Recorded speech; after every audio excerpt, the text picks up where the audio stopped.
सभी दोस्तों का स्वागत है आज के इस क्लास में। दोस्तों, हमारी एक श्रृंखला चल रही है राजस्थान अध्ययन कक्षा 6, जो नवीनतम बुक अपडेट होकर आई है उसके हम चैप्टर पढ़ रहे हैं। और इस क्वेश्चन से आपके चाहे कोई भी एग्ज़ाम हो, चाहे बड़े से लेकर छोटे से छोटे एग्ज़ाम तक, इससे आजकल चाहे आरपीसी हो चाहे आरएसएसबी बोर्ड्स हो, प्रश्न यहाँ से उठ रहे हैं। तो इसलिए हम करेंगे। इसके 2 चैप्टर पहले ही कर चुके हैं, आज हमें इसका तीसरा चैप्टर पढ़ना है। तो हम अच्छे से उस चैप्टर को पढ़ेंगे और उम्मीद रहेगी कि आप चीज़ों को ढंग से करेंगे।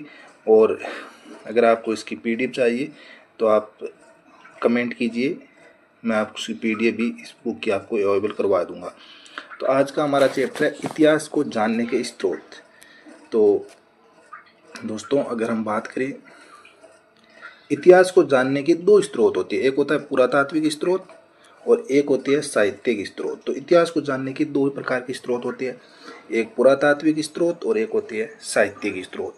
पुरातात्विक स्रोत में हम चाहे अभिलेख हो, चाहे आपके जो मर्दभांड हो, चाहे आपके शिलालेख हो, चाहे मुद्राएं हो, ये आती है। जबकि साहित्यिक स्रोत में जितने भी साहित्यकार हैं, प्राचीनतम साहित्यकार हैं, उनकी जो रचनाएं हैं उनको हम लेते हैं। तो चलिए अब हम इस चीज़ों को पढ़ते हुए आगे चलेंगे।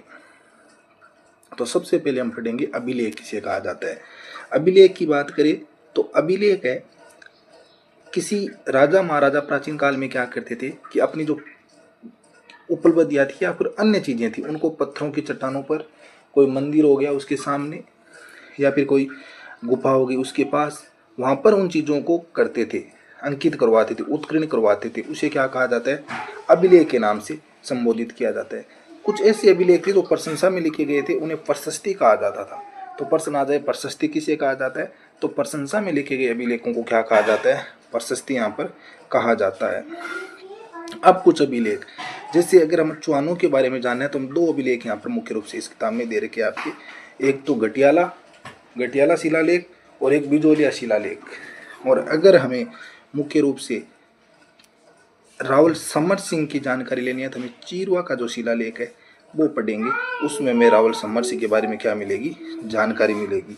अगर आगे हम बात करें तो स्मारक, जहाँ चाहे दुर्ग हो, चाहे गढ़ हो, चाहे महल हो, चाहे चैत्य हो, चाहे बावड़ी हो, चाहे तालाब हो, ये भी हमें इतिहास को जानने की विभिन्न प्रकार के स्रोत के रूप में उपलब्ध होती है। मुद्राएं, अब आप देखते हो कि अलग अलग शासकों से हमें अलग अलग मुद्राएं मिली, उस पर क्या है, समय अंकित होता है, उन राज्यों की स्मृति वगैरह हम जान सकते हैं। आगे हम मेन अगर चीज़ें की बात करें जो हमारे एग्जाम में आती है, वो यहाँ से 1-2 प्रश्न यहाँ से बन सकते हैं। कुछ सभ्यताएं, जैसे देखिए गणेश्वर सभ्यता है वो नीम का थाना सीकर में है।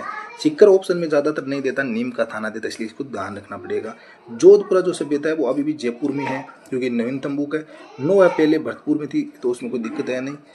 यहाँ से काले व लाल मर्दभांड मिले हैं नोह और जोधपुरा से, ब्लैक एंड रेड वियर मर्दभांड। आहड़ उदयपुर की सभ्यता है। बुलुंड राजसमंद की सभ्यता आपको यहाँ पर इतिहास जानने के स्रोत के रूप में काम आती है। ताम्रपत्र भी इतिहास को जानने के रूप में हमें काम आते हैं। अब कुछ साहित्यिक स्रोतों की बात करें तो पृथ्वीराज रासो की रचना किसने की है, जयानक ने की है। ये हमें ध्यान रखना है मुख्य रूप से। पृथ्वीराज रासो की जयानक रचना, भाई पृथ्वीराज रासो की रचना चंद्रबरदाय ने की है। पृथ्वीराज विजय ग्रंथ की रचना है वो जयानक के द्वारा की गई है। इसी प्रकार अगर बात करें तो अमीर महाकाव्य की अगर हम बात करते हैं मुख्य रूप से, तो इस अमीर महाकाव्य की रचना नयनचंद सूरी के द्वारा की गई है। तो ये भी इतिहास जानने में महत्वपूर्ण है। इसके अलावा ये रहा पृथ्वीराज रासो जिसकी रचना चंद्रबरदाय ने की है। कानड़देव प्रबंध, इसकी रचना पद्मनाभ के द्वारा की गई है जो जालोर के इतिहास को आपको बताता है। दलपत विलास, ये दलपत विजय के द्वारा लिखा गया है।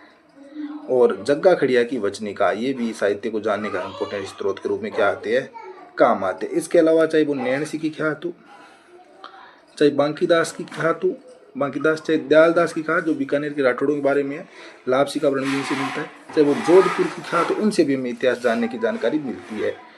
टोड की एक बुक है annals and antiquities of Rajasthan, दूसरी बुक है पश्चिम भारत की भाषा। इस बुक का नाम annals and antiquities of Rajasthan book का दूसरा नाम क्या है, तो इसका दूसरा नाम है central and western Rajput states of India. Bundi के कवि थे सूर्यमल मिश्रण। इनकी रचना वंश भास्कर, वीर सतसई, राम रंजाट, सत्तुमा को, छंदों में युग, ठीक है, ये रचनाएं हैं। श्यामल दास जी की रचना वीर विनोद है, ये इंपॉर्टेंट है। विश्वेश्वर नाथ रेव, इनकी रचना मारवाड़ राज्य का इतिहास। GH ओझा की रचना चाहे उदयपुर, जोधपुर, सिरोही, डूंगरपुर, बांसवाड़ा, प्राचीन भारतीय लिपिमाला की रचना भी GH ओझा के द्वारा की गई है।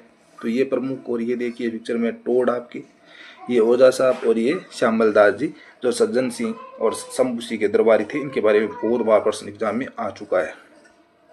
अब हम पढ़ेंगे क्वेश्चन आंसर। तो क्वेश्चन आंसर की बात करें तो सबसे पहला क्वेश्चन है वंश भास्कर के लेखक कौन है। तो चलिए बताइए। Option A Bankidas, B Shyamal Das, C Suryamal Mishran और डी दयाल दास। तो आंसर क्या रह जाएगा? श्यामल दास जी इसके क्या है? राइटर। श्यामल दास जी की पुस्तक का क्या नाम है? तो अभी हमने पढ़ा वीर विनोद। अच्छा, एनाल्स एंड एक्टिविटीज किसकी है? टोड की है। कानड़ देव प्रबंध किसकी है? पद्मनाभ की है। पृथ्वीराज विजय किसकी है? जानक की है। प्रशंसा में लिखे गए अभिलेख क्या कहलाते हैं भाई साहब? प्रशस्ति कहलाते हैं। क्या कहलाते हैं? प्रशस्ति कहलाते हैं, ठीक है। संस्कृत में उत्करण का शिलालेख राव समर सिंह, तो ये कौन सा शिलालेख था? चीरवा का शिलालेख है, वो राव समर सिंह के बारे में जानकारी देता है। राजस्थान के 3 प्रमुख दुर्ग, तो राजस्थान में भाई बहुत से दुर्ग है, चाहे वो जूनागढ़ दुर्ग हो, चाहे जैसलमेर का सोनारगढ़ किला हो, मेहरानगढ़ जोधपुर वाला किला हो, तो बहुत से किले हैं। तो ये हमारा चैप्टर पूरा होता है। कल हम पढ़ेंगे राजस्थान के प्राचीन सभ्यता स्थल, जहाँ से बहुत बार प्रश्न मिलती है। तो अगर आपको वीडियो पसंद आया होगा तो इसको लाइक कीजिए, चैनल को सब्सक्राइब कीजिए, और अगर आपको इन सभी पाठों के इस बुक की PDF चाहिए तो आप कमेंट में नीचे लिखकर भेज दीजिए मुझे, मैं आपको PDF है वो इस पाठों के उपलब्ध करवा दूंगा। तो जय हिंद, जय भारत।